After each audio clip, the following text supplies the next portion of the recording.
Gara-gara cuci pakaian tak izin, santriwati Ponpes Al Zaitun sebut orang tua sendiri kafir.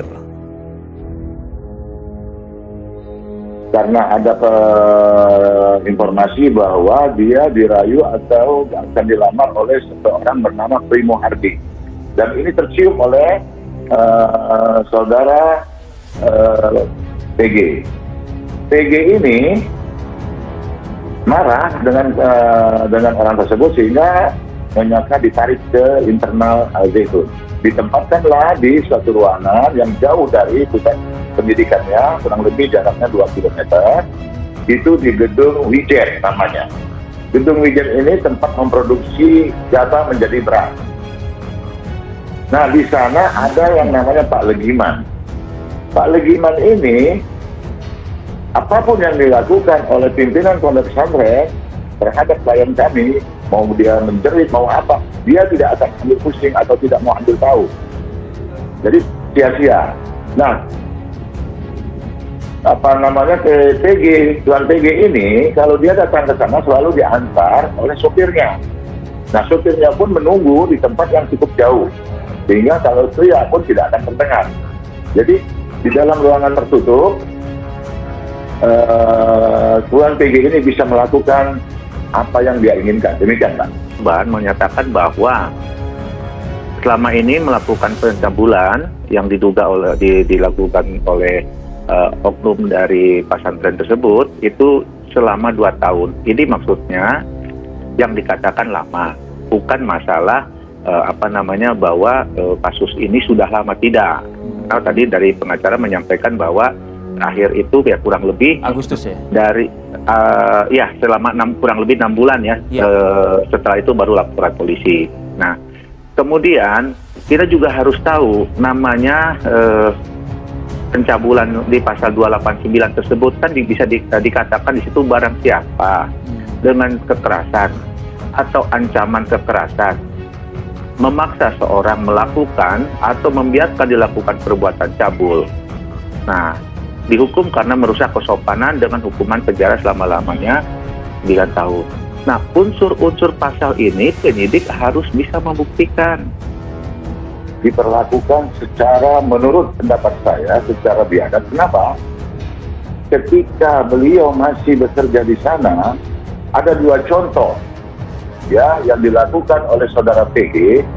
Dia selama 3 tahun bulan puasa 2018, 2019, 2020 itu masih melakukan hubungan tersebut dengan cara memaksa. Tidak juga seperti itu, tapi mungkin kalau masyarakat menilai seperti itu, ya bisa dikatakan seperti itu. Jadi saya ke sana, barangkali kalau saya ke sana ada salah satu orang yang melaporkan bahwa di sini ada A, B, C, D, tapi saya tidak menemukan. Ini kami juga harus koordinasi dengan MUI, Pak. Apakah dia itu bertentangan dengan syar'i atau tidak? Nah, jadi saya tidak bisa mengatakan bahwa itu bertentangan atau tidak gitu. Ya justru kalau saya pribadi ini ada sedikit kekhawatiran dicontoh oleh siswa. Kemarin ketika ada berita besar tentang pembaiatan orang masuk NU, ya, PBNU menyatakan bahwa orang masuk NU itu tidak usah dibaiat. Pokoknya tergantung perasaan masing-masing saja. Kalau merasa NU ya NU gitu saja. Lah zohirnya apa? Zohirnya ikut ulama, itu zohirnya, itu saja sudah. Nah kalau kepengen dibaiat, ikut pelatihan dulu, ikut pelatihan lulus dibaiat. Jadi pengurus dapat SK dibaiat kayak tadi gitu ya.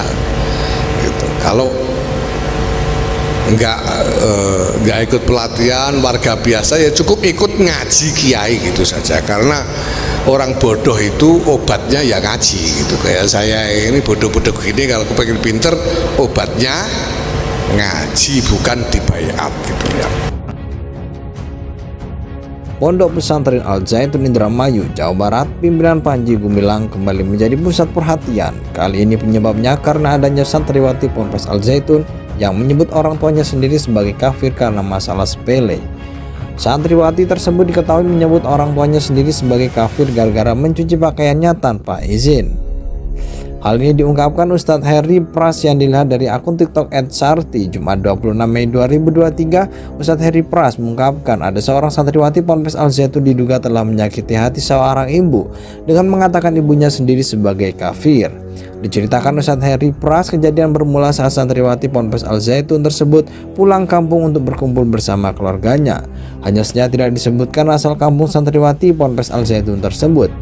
Namun yang pastinya keluarga melihat ada yang aneh dan berbeda pada diri santriwati tersebut. Tidak hanya itu, pihak keluarga juga melihat bahwa santriwati Ponpes Al Zaitun Indramayu ini agak menjauh dari keluarga. Kemudian pihak keluarga juga melihat si santriwati tidak sering dulu seperti sebelum masuk ke Ponpes Al Zaitun. Ustadz Heri Pras menyebutkan bahwa pihak keluarga masih mentolerir karena menduga bahwa sang anak sudah 3 tahun berada di Ponpes Al Zaitun dalam kondisi kelelahan. Namun keesokan harinya sebuah tragedi terjadi di keluarga itu. Bermula saat santriwati Ponpes Al Zaitun tersebut terlihat celingkungan dan kebingungan mencari sesuatu. Ternyata santriwati tersebut tengah mencari bajunya yang tiba-tiba hilang. Ia lalu bertanya kepada ibunya. Si ibu lalu menjawab bahwa baju sang anak sedang dicuci karena susah kotor. Ustadz Heri Pras melanjutkan, mendengar jawaban dari sang ibu, santriwati tersebut tiba-tiba marah. Santriwati Ponpes Al Zaitun itu lantas membentak sang ibu dan menyebut ibunya tersebut kafir. Ibu berani-beraninya megang baju saya, ibu kan masih kafir, masih najis, kok baju saya dinajisin sama ibu, kata Ustadz Heri Pras. Mendengar bentakan dari sang anak, si ibu dengan berat hati lantas mengambil baju anak tersebut yang sedang dicuci lalu mengembalikannya. Kemudian oleh sang anak, baju itu dibakar gara-gara ibunya masih kafir, katanya. Lalu sang ibu pun bertanya ke anaknya kenapa dirinya dikatain kafir oleh anaknya sendiri.